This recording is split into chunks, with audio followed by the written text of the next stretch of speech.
Buying or selling a home is one of the most important decisions you'll make in your entire life. Call the Holly Ritchie team today for a free market analysis.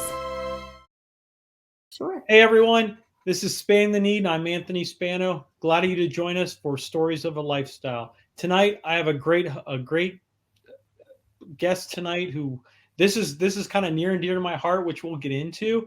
But Jeanette Cole, podcast host of What Mama Says. Jeanette, it's always a pleasure. Good to see you again. Thanks for joining us. Thank you for having me, Anthony. I really appreciate you having me on the show today. I appreciate it. We'll talk. So I'm intrigued what we're going to talk about. We kind of have a list of different, your podcast, What Mama Says, comes from a variety of experiences and stuff that you learn, and we'll get into that. But just for people that don't know you or what give a little bit of background about yourself and the podcast. Sure. So my podcast, What Mama Says, kind of began as a way to preserve a generational history in storytelling form. A lot of times when we grow up and traditions can get lost, so can stories. And so What Mama Says is just an all-encompassing podcast for new parents, seasoned parents, any moms in general, where we talk about advice and how to link past with the present. So I use my resources as a doula, as a breastfeeding counselor, to just kind of go over some parenting things. And then I love interviewing people in our area who are also mamas and what their experiences are and how we can connect all of that with our stories from our ancestors. And just for people and I didn't know that till my wife, so I'm 42. I'll just age myself there. And what is a doula? So people may not know what that is if they've never had kids or anything like that. Yeah, I mean, it isn't really a common term that you would hear in layman conversation. And more often than not, when I talk about the fact that I'm a birth doula, I have a lot of people with the same face that you're making with, hey, what is that? In general, in our area, it is something that most people find that they don't know about and they want to know more. So a birth doula, well, there are many different types of doulas. There's birth doulas, there are postpartum doulas, there are bereavement doulas. So the term doula itself is all encompassing about being a servant. And where that comes from is the idea of being able to assist a person through a part of their life. So for myself as a birth doula, my role is to service a pregnant and birthing mother and help her and her partner get through some of the most rewarding but also challenging portions of their life. Oh, yes, it is very challenging when you're having your first. Any birthing experience they're all different. And so I've had my own experiences, and clients that I've been with where one may go very easily and another just might be a little bit more of a challenge. And so what the birth doula does is they meet with the mothers, before pregnancy and during pregnancy and then shortly after, and they kind of work through emotional, physical, and informational support, and we prepare the parents for the birth that they're looking for. So I go and help the partner learn some double hip squeezing for labor techniques, some breathing techniques. Right. I use aromatherapy a lot to help with different things that go on in the labor and delivery room. And then of course a lot of mothers would like success with breastfeeding, and so I help to encourage that bond and get mom the best information that she can. So that's in a nutshell. I think you hit it because so we were fortunate. We have an 8-month-old baby, and we had those troubles. I mean, let me take that word, not troubles, but our first experience. So as first time parents, the problem probably we had was we had the pandemic, so there really wasn't certain classes or certain things. So we had to kind of do everything online, which is a lot different than a family group that you're Oh used yeah. to. And we read and we watch the Read and do and videos. learn, right. And that's fantastic, and I commend you for actually doing it because a lot of people would have just given up. Oh, You know, I no, because the doctor's like, here, go through this. I'm like, done.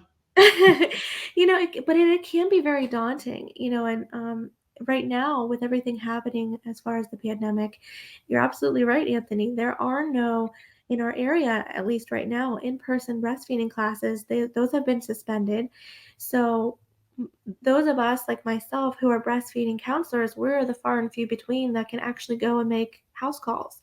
Right. I can meet parents as soon as 24 hours after baby is home or born, and, I'm right there with you helping baby latch and explaining all the goodies of breastfeeding. But yeah, it is a challenge for parents right now. And our parents and even our grandparents haven't really had to experience all of the things that are happening now.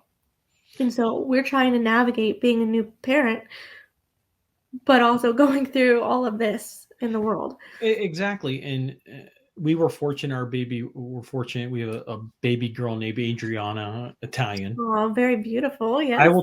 will take the credit that I picked the name, but my wife would not. So we'll just leave it at that. And you know my wife, so Yes, yes, I do very well. and we and as you're a first time parent, everything is new to you. Mhm. Breastfeeding, getting up at night, change. Well, not change. I have my nephews. At the time, one was born in March of last year, and the other one was 4 years old at the time. So I kind of had that notion of a little bit of just a tad experience. And but then when you have your own, it's almost completely different because as I was Mhm. the uncle, I would sugar them up and send them back. Well, That's the right, you're done. Hey, hey, go back ex- home. exactly. Now my sister's doing it on me and gets her all excited, and yeah. But I think one thing that kind of fits is you're navigating through this gauntlet of stuff with the baby. What should I do? What should I not do? Mhm. And I think that's where someone like you comes in and kind of helps mitigate that with the risks and say, hey, this is what we do. Because you hear this person does this with their child, this person does this with their child.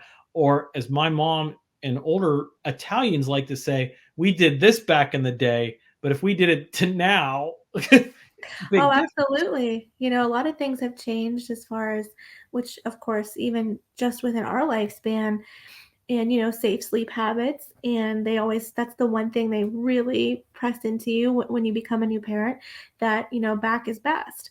But when we were little growing up, n- that was not a thing. That was we were on our tummies, we were on our sides, and so everything is definitely changing, and that's the beauty of research and the beauty of being able to share in education and kind of grow with families. And I think our area really, because if you look at the statistics and you look at the data, for example, our area has a very high percentage of um, cesareans.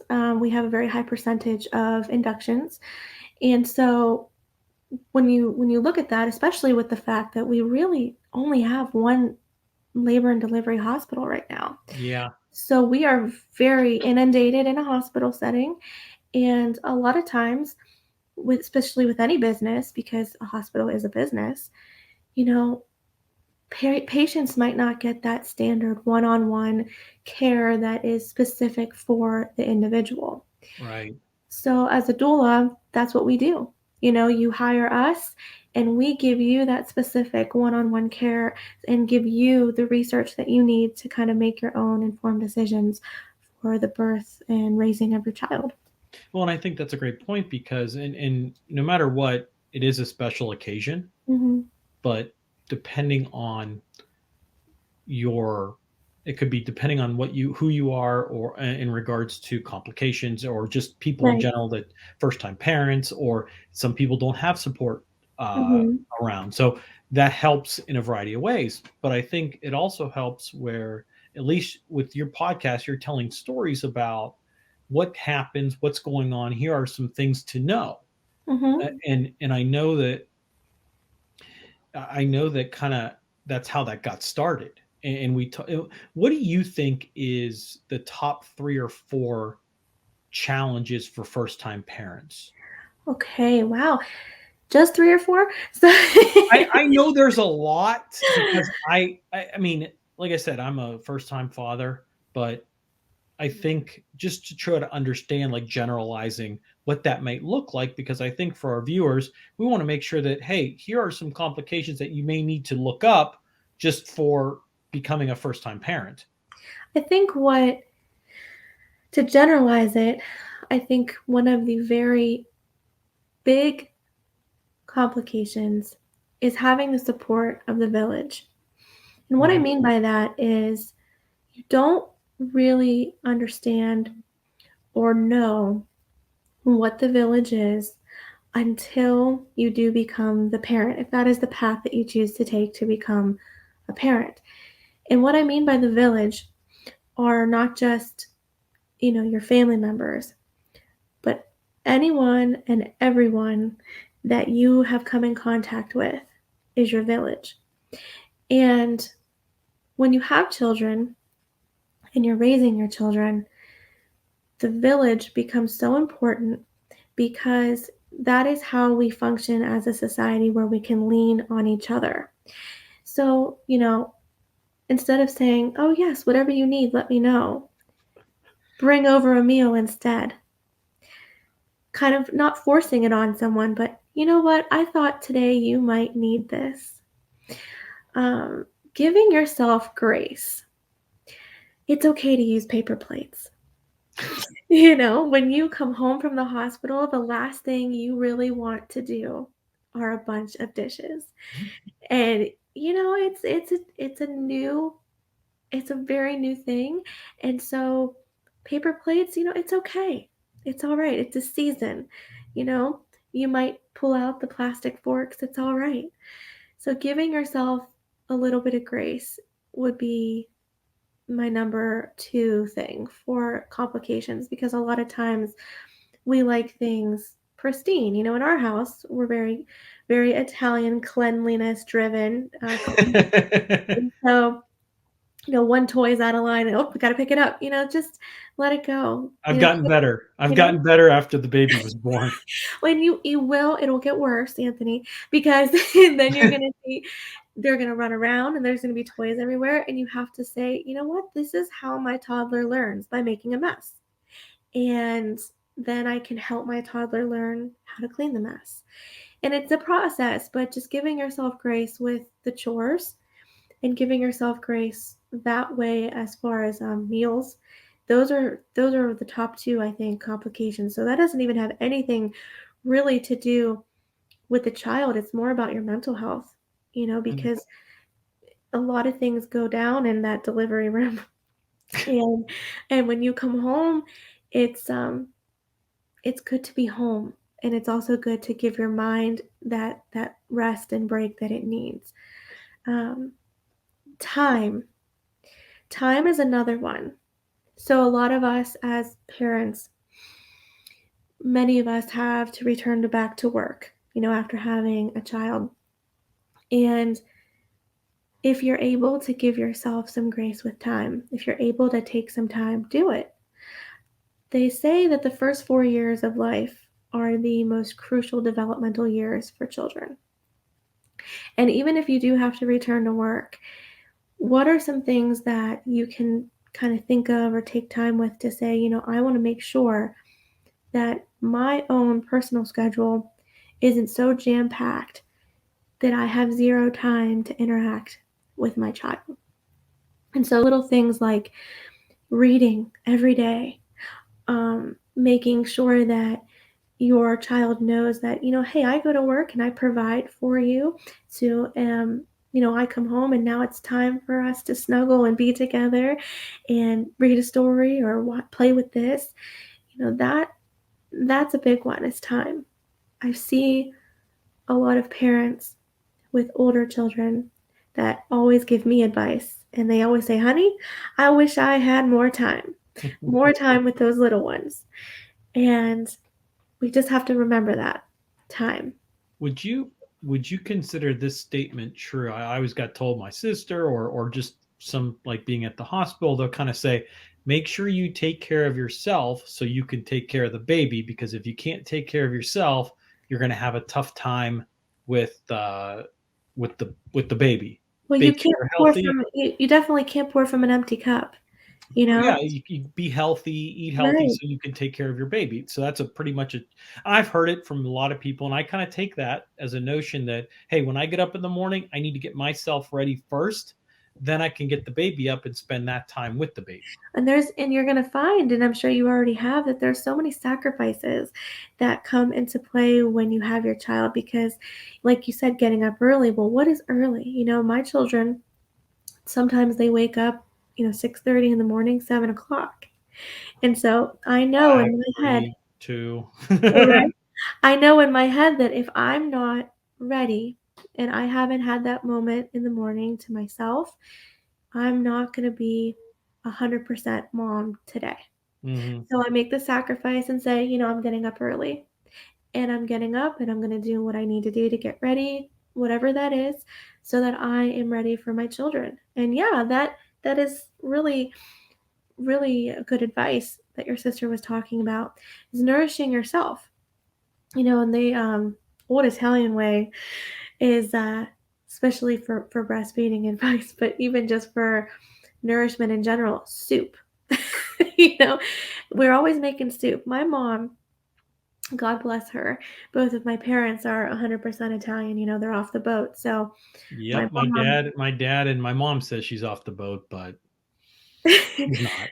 but in her own way, maybe. But Yeah.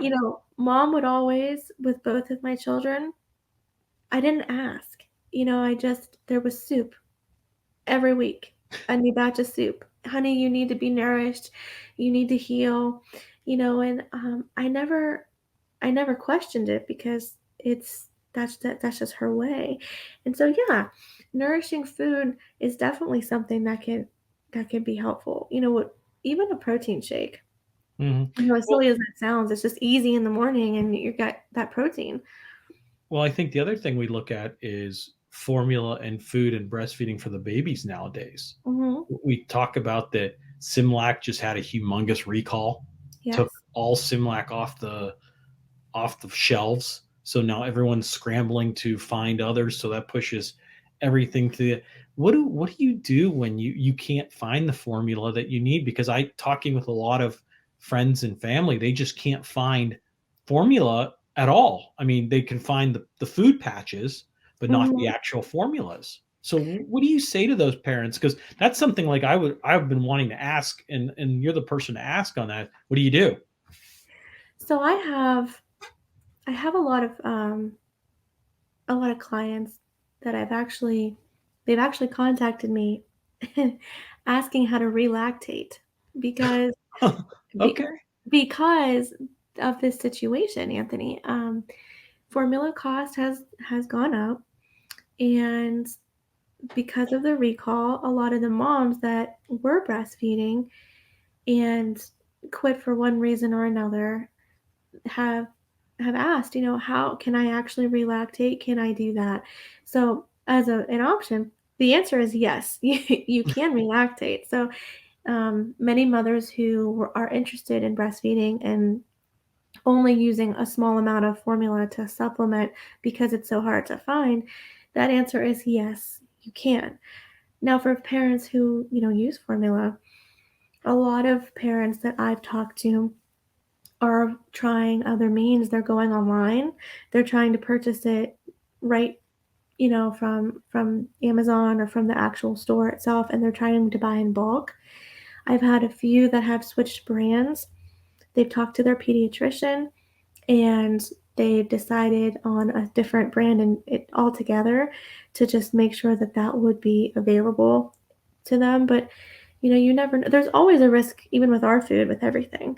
So it's not something foreseen. It's just something that you have to kind of go with and in the moment, I guess. But yeah, feeding the baby, um, there are so many ways that before the first foods, if that's what you're saying, and we're going just strictly with formula. There's so many different options that you can choose from, and a lot of people know the big ones because a lot of those ones are found in our hospitals and are introduced to families. But outside of that, there's many, many different kinds that you can always talk to your pediatrician about, and they'll give you the best info for that. But for breastfeeding, um, I've seen more of a need for it now because of the rising costs of everything. Yeah, I mean, inflation, I think, just getting out of hand for everyone from top to the bottom. Yes. And I think one thing that we looked at is there was a report, and you know this as much as I do, that a report came out by Congress or something that talked about certain foods have metals in them. Yes. And I think that scares a lot of parents. And I just wanted to ask you, like, what do you know about, like, I think I'm not going to name the brands there's a variety of brands on the market.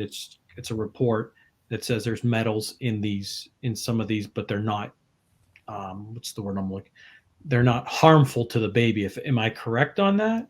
So what they're saying, Anthony, is that there are trace amounts of certain different additives in these foods, one of them being metals, and they're saying that perhaps it is a low enough amount that it shouldn't be a cause for concern. But any parent who hears that is any version of self-aware for food for their child would probably red flag that and say, "Oh, any amount. I don't want any in my food." Right. So, a lot of the non-GMO organic is where parents are going. I'm a big proponent of making your own food. Which we have gotten into. We're It is starting to make fun. our own food, working with a variety of fruits and vegetables. Hmm. A lot of people think that it is a lot of work, and in the beginning, it can be a little bit more daunting because you're only introducing, one at a time. Unless you are doing the whole baby-led weaning, which is a very huge topic right now that parents are going for, and they're just not skipping the pureed part, but it's more of a hands-on approach for baby. We didn't do that, but a lot of parents love it, and it works for them. But we made our own, and there's a lot of different apps that you can download on your phone that kind of give you information on which foods are good to introduce at certain times, which ones are high in allergies, what to look for. And so we kind of did that. We just decided, we got a baby bullet. We started with that, and then we just started using our own blender because it was just easier. We make a huge pot of soup. Here's with the soups again. I'm telling you, they're great. And There ain't I nothing wrong with that. It's like oatmeal. well, really, it is. And you make a huge batch, and then you blend it, puree it, or chop it, and you put some in the fridge for a couple days, and you freeze it. And the best part about having it frozen is that you don't have to do that work all the time. You just take it right out of the freezer when you're ready for it, and there's the next couple meals. So it's like meal prepping. If you're the meal prepper and you like doing that and that's a lifestyle for you, then most times this will be a breeze for them. So. Well, and you even say, I was reading an article about that you're saying basically mother's milk is kind of the soul food of Yes. babies. And I'm not going to go back to, if you want to read that article, it's on her blog. She writes a great blog, and you can read different stories and her thoughts on a lot of different stuff. We talk about stages in life with a baby. You said kind of how the first 4 years are kind of the development of your child. Mm-hmm. What does that look like in development? You said reading books, reading to the baby. What else would you consider, just things that off the top of your head that can help with development of babies? Sure. So first, to address your comment about the breastfeeding, I love all things, nourishment for baby. And I always want to talk and let people know that although I'm a breastfeeding counselor, both of my children had two very different journeys. So Okay. my first child was primarily formula fed, and thus began my calling to do what I'm doing because I wanted so badly to breastfeed, and it was very difficult for my first child. For me, I didn't have the help or the resources, and so that all changed when I decided I was going to take charge and say that, you know what, I need to go out and find some resources so that if I want to do this for myself and my child, I will have a better opportunity to do that perhaps next time. So always get information. My second child, she has never had formula touch her lips. So Okay. it is just, they're two very different journeys. Does it make them two very different people? No. They're both thriving and doing well. And that's just how it worked out for us. So the whole goal about the breastfeeding being the best milk and the best nourishment, it's not a bias. It's scientifically proven that the mother produces the exact makeup of milk specific for her child. And especially if mom is sick, those antibodies get passed right through the breast milk to baby. So the milk is constantly changing for baby, whereas formula stays the same. Mhm. So nothing that is wrong with either feeding mechanism. Just the idea that it is so nourishing and so magical in the fact that it is tailored specifically for baby. And when I became a breastfeeding counselor and I started really researching and learning all about this, the stories came up and my ancestors came up. And I learned that my grandmother was a wet nurse. And I didn't know that. And if you're listening and you don't know what a wet nurse is, they are women who are lactating because they are feeding their own children and can step in and feed another child if mom is having issues with breast milk, etc. So I learned that. Is that where we get a lot of breast milk being bought from other Yes. people? Yes. So a lot of times, if which is a very low percentage that mothers have issues with breastfeeding, producing milk, I should say. Um, many mothers, they produce just enough basically for their baby, but there are a lot of women who are what we call overproducers, and the overproducers, they have enough to feed their child and then some. And so many of these mothers really will, they will either donate their milk, or there are some, for profit where you can donate milk or for profit milk. And these parents who are having issues breastfeeding or want to breastfeed and cannot but will not use formula, they have the option of going to a human milk bank and getting milk that way instead of formula. So yes, that is an option. Yeah, because I was on. My mom told me this the other day. She's like, "Yeah, I didn't breastfeed you. You were on 2% milk or percent milk back in the day. That's probably why I look like a chubby baby when I was 3." And no one is getting pictures of me. You can look on my Facebook page if you really want to. And I think it's strong to say that because there's people that always need help out Yes. there. So if you're listening and you're able to provide breast milk for families right now, especially during this huge crisis of food, please just look up human banks. I think it is. What would they look up?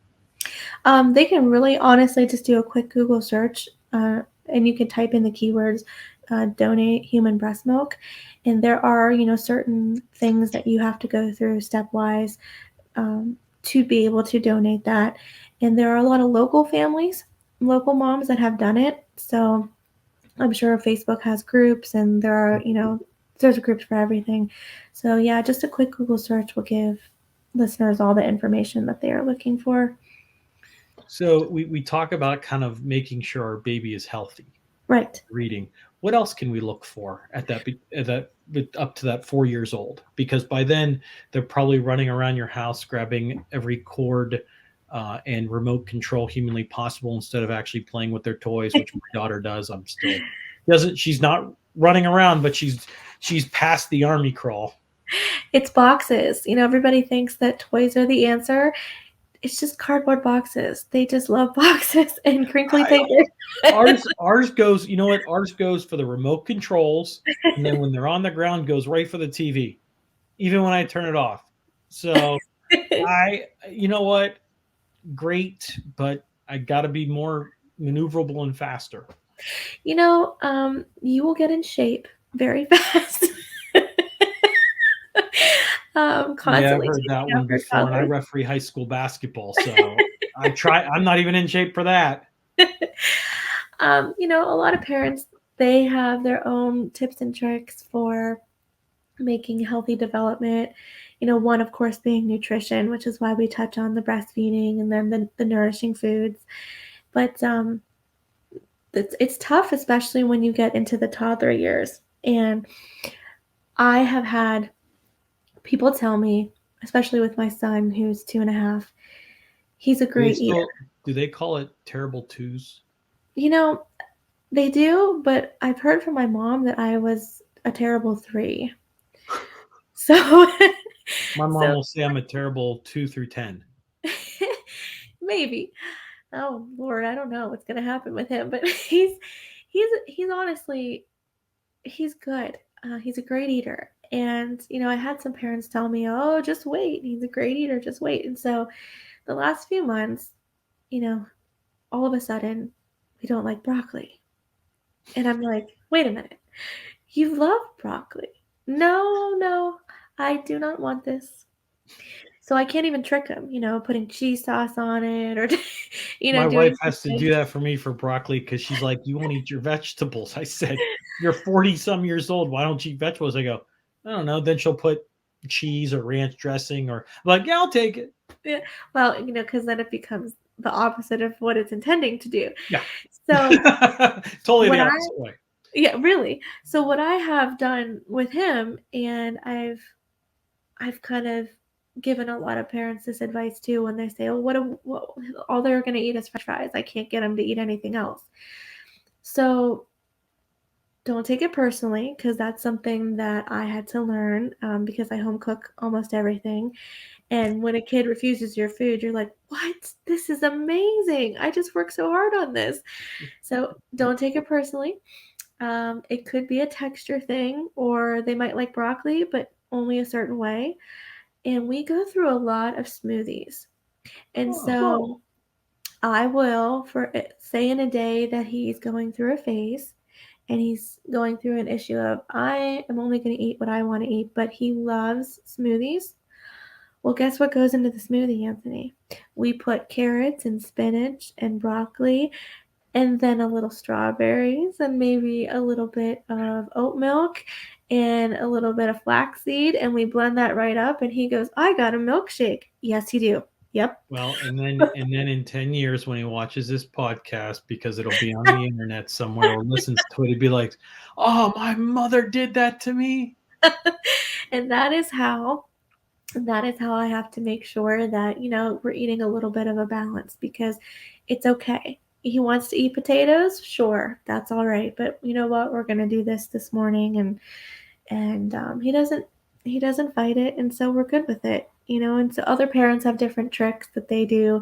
That's just the trick that works for us. We blend it up and put it in a nice fun cup for him, and he loves it. So nutrition, I think, is one of the most important things in gifts that you can give to your child for the first, forever, but really the first 4 years of their life, and showing them a relationship with food, showing them that, we eat to sustain, and we eat to nourish, and that, little things here and there are fun fun treats, and this is what's good for us. So nourishment, I think, is good. We talked about reading. Reading is so important, and it's vastly underrated.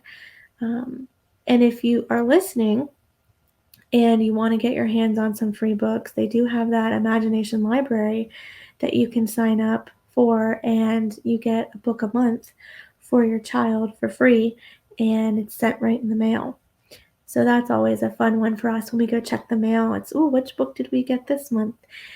Libraries are They motivated tailored too. by age. They are. You would go Okay. on and you type in your info and the ages of your children, and then it goes to a certain age level, and then it's like you graduate from the imagination library, so to speak. Libraries are great because they give program incentives. Read X amount of books, and get this. So that's always fun for kids too. So story time is a big one. So reading, nourishment, attention. I can't even get my daughter to sit down for a book. She's so like, I get her, like I try to read her a book, and my wife tries to, and then she's moving and like, just, I want to get out of here and I want to go. But that's okay because you're doing it. That's normal for an 8-month-old. Oh That's yeah, when she that's kicks it normal. out of my hand. um, you know, try a different position. Try reading in front of her instead of behind her. And she'll take the exit stage right. And that's okay. But what you're doing is you're showing consistency. Maybe your story time doesn't involve a book. Maybe it involves you talking with her about a story of your life. Maybe it's just a series of pictures that you tell a story with. Here's a picture of grandma. Here's a picture of grandpa. Look at this wonderful time that we had. Look at me growing up. And maybe that's your story time, is a series of photos that you explicitly make a story for. Okay. So That's some good advice for parents in general. Now, and I want to roll back to something. Would you say either one of those three or four that you just mentioned, or there's one that is probably the most important for any new parent, no matter if they've had the baby yet or they're just in the first stages of pregnancy?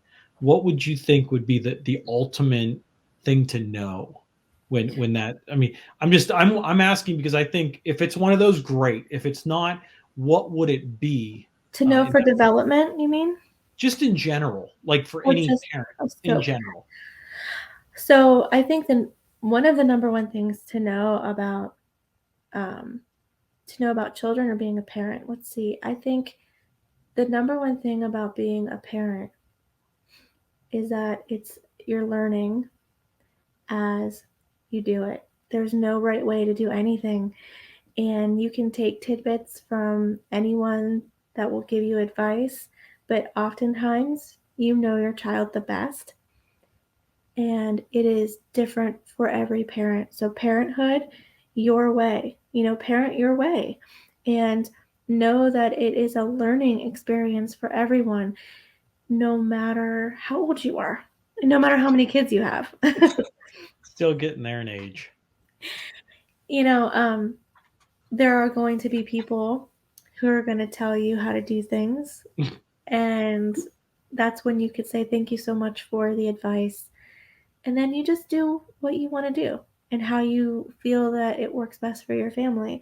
That would probably be the number one takeaway as far as parenting, because it can be very stressful and overwhelming to take a lot of different people's advice. Mm-hmm. And ultimately, you're the only one who knows your child the best. Well, And then, especially like when you're having the baby, you're getting up, you're seeing a doctor after a doctor, you're seeing nurses, so mhm, they're giving you all this information, and your just head is ready to kind of explode because you want to get everything prepared at your house. You want to get the necessary clothes, equipment, playpen, and I think that's where it may like overload. that you brought up something interesting, and this is like a wormhole. So I will just briefly say you don't need all the stuff. You don't. When I have parents who are talking about, I'm a new mom, let's do a baby registry. Let's normalize a meal train, gift cards for restaurants for a registry. Let's normalize a breastfeeding counselor, if that's their journey, for the registry. I So never thought of that. That's a great idea. let's normalize a birth doula for a registry. Let's normalize laundry services.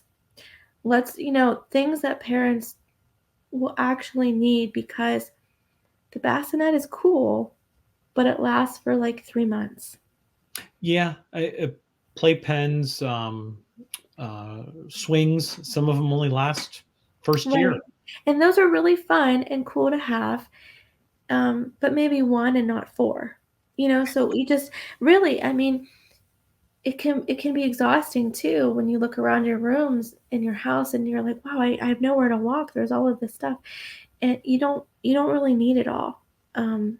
The happiness that your child is going to feel isn't going to come from the stuff that is supposedly helpful, developmental wise. Many of the things are, but you, as their parent, are the number one developmental tool for them, helping them walk and crawl and all those things. So that's, spending time with them, attention would be like another one to add to that first 4 years. Being able to say it's tummy time, but doing it in a way that could be more fun, putting our phones down, because we're the generation that is on our phone constantly, right? So just putting it down and saying that now's my time with you. And that's just how it's, development wise, it's going to help. Well, it's funny you say that, because even when, and this is me, I'll put my phone down just because like you said, yeah, she don't play with her toys. She goes after the remote control, the phone, and starts playing on it when like you FaceTime with someone. Right. She's trying to see where she can punch, and it's hilarious. Well, children are little parrots and they tend to gravitate towards the things that we place most importance on. The TV. Well, if it's on, sometimes It's off and she still goes to it. it's interesting, right? Yeah. She likes the way it sounds, the colors, the pictures that are fascinating, and so, she's enthralled by it. The phone, the same thing. My 10.5-month-old, she loves my phone. She always sees mommy carrying it around, and so she constantly she'll crawl towards it. Now she's pulling herself up on everything and taking little baby steps, and she wants to like hold the phone because she knows I take my phone out when she does something that I want to take a picture of or I want to record her. And so she knows, oh, mommy's going to go get that.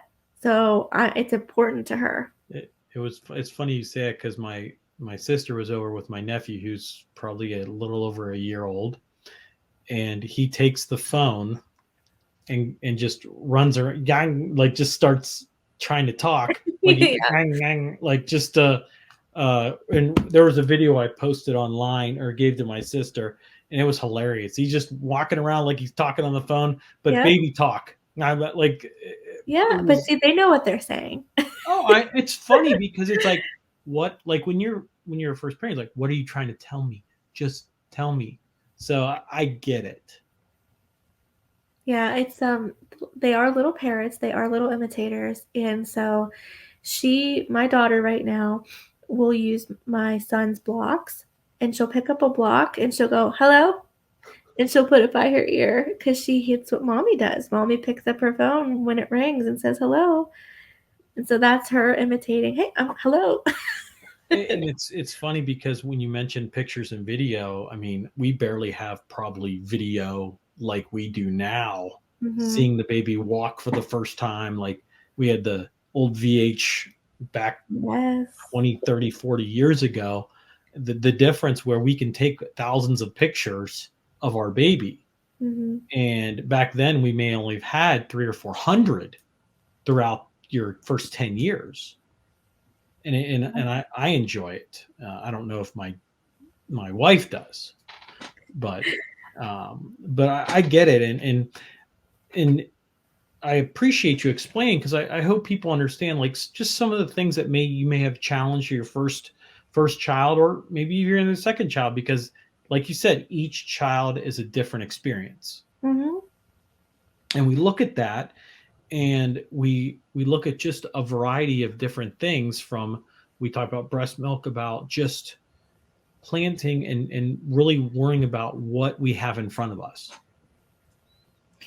I think one of the takeaways is that it's never perfect.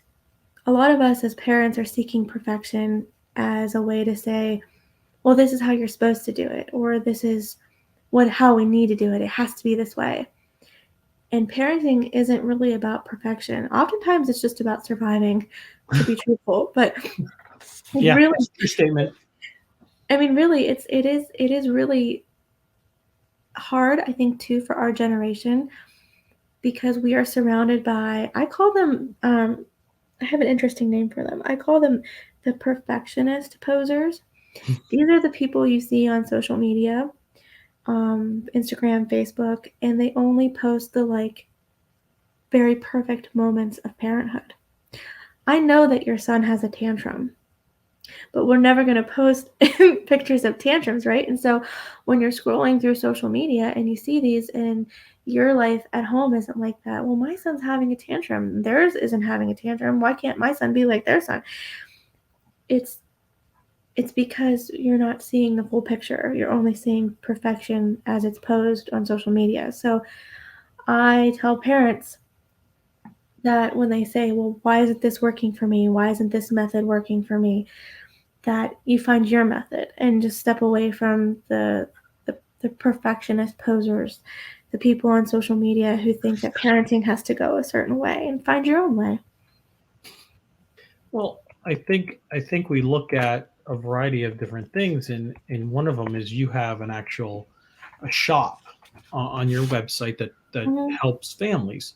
Talk a little bit about what that is, because I think this may help with a variety of things. You have oils and a variety of different herbs and stuff like that. So talk a little bit about how that stuff can help. So in general, little things that encompass my life as a birth doula and a breastfeeding counselor. I also have recently finished my certification for teaching yoga. So when I was pregnant, so I've been involved in yoga for over 15 years, and I've had amazing teachers. But when I became pregnant, there weren't really classes specifically tailored for prenatal or postnatal.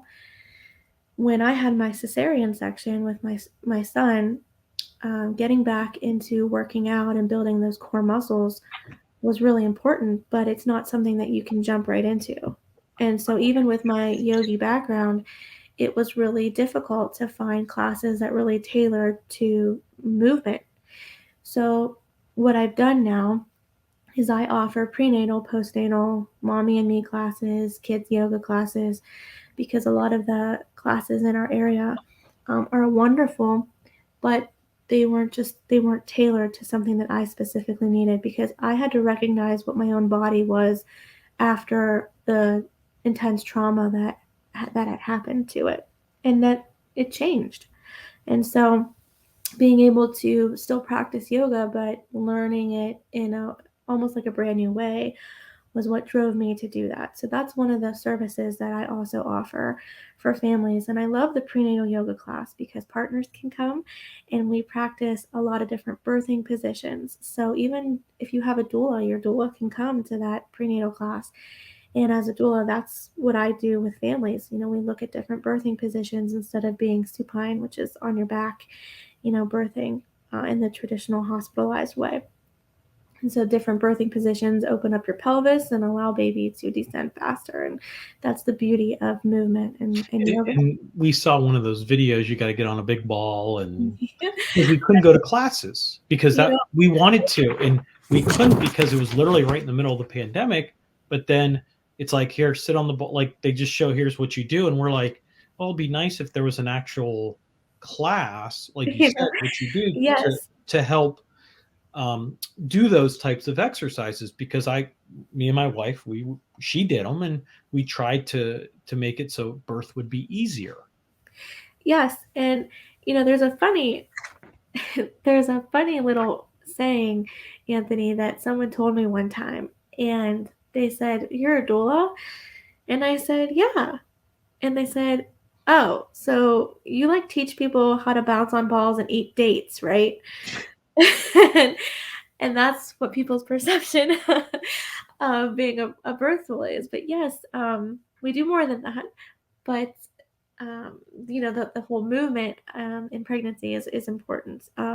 Other things on the website that I offer, we are very big into gardening, and so we make a lot of our own tinctures and herbs and things like that, and from the garden. And I found a lot of those things help with, diaper rashes and different just ailments in general. So just kind of like organic, kind of from like the ground up. Organically, yes. And I teach people how to do it themselves. Essential oils are a huge proponent of a lot of the work that I do as a doula, allowing the aromatherapy and the sensory experiences to streamline labor pains, and kind of focus more on different aspects, different senses than just that pain sensory experience. I use them in my yogi practice as well. And those are just the little fun parts of what I do with people and clients and things like that. Where can they find all this information? Where can they find you and reach out to you?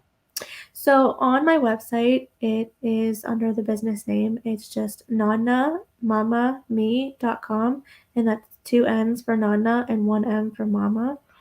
And the name obviously is the idea of our generational calling. The nonna is our Italian word for grandmother, Mama and me.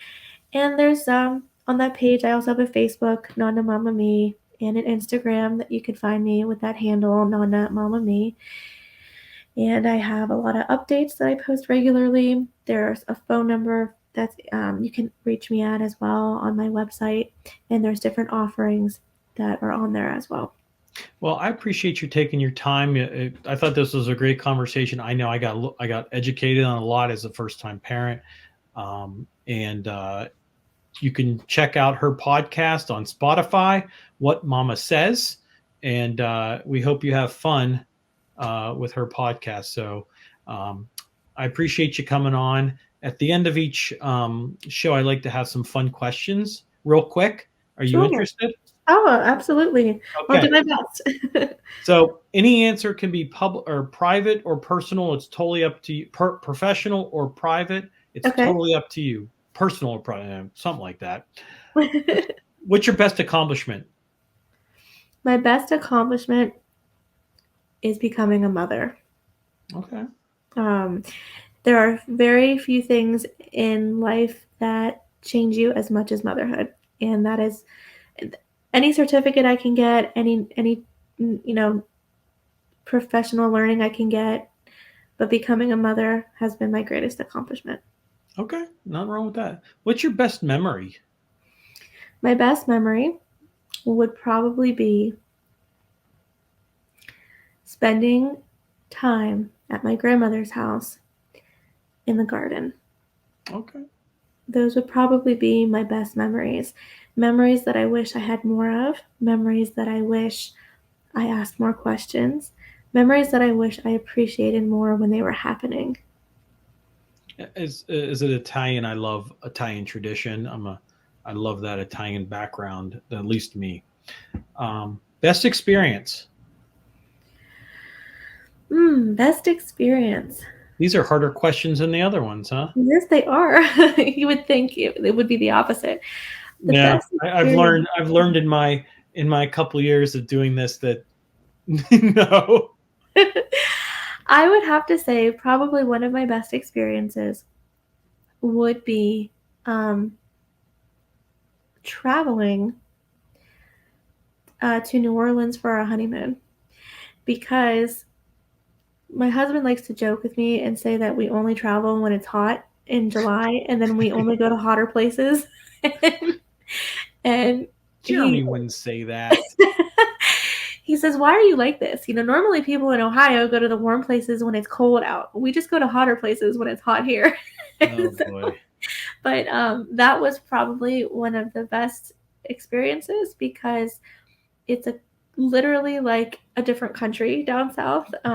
It's slow, it's hot, it's awesome. So if I could recommend anyone to just experience the Southern life for just a moment, go south. Okay. Who's your role model? My mother. I know that maybe sounds cliche, but No, I don't. Everyone has a different thought process. That's perfectly fine. I don't know how. She's a superhero for the record. When you become older, how she was able to home cook her meals, have a pristine house, work full time, and do it every single day, all day. And never once did I ever hear her complain. Never once did I ever hear her tell out loud that it was difficult. And so that, I think, is why she is such a remarkable role model for me, because she was able to model for me the idea of who I'd like to be as a mom. It's funny. Like I've always asked my mom, okay, how'd you really do it? And she'd give me her little things like, it's what it seems to appear. Yeah. At least my mom. I'm not that's like my mom's like, oh, I did this and you didn't even know I did. I'm like, oh, okay. Probably, and it is probably that way. There are times when I need to go to the garage and just vent to no one but myself, and then I come back in and, hey honey, how are you? So do they know that you go into the garage or you go into the kitchen and you have a moment with yourself and then you come back out? No, they don't, and they don't ever probably will see that, and that's where I probably got that from. I would agree. My role model is my family. Yeah, my mom, my dad, just like you said, all superheroes, and I hope one day that my daughter can say that to my mom or my wife and me for giving her raising her the best that we can. Right. Last one. Okay. If you wanted to meet one person, past or present, who would it be and why? Who would it be and why?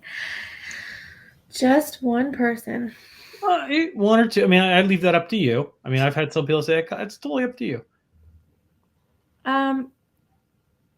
One of the biggest people I would love to meet, one of them would be Ina Mae Gaskin, who was one of the original midwives and has propelled midwifery and doula care.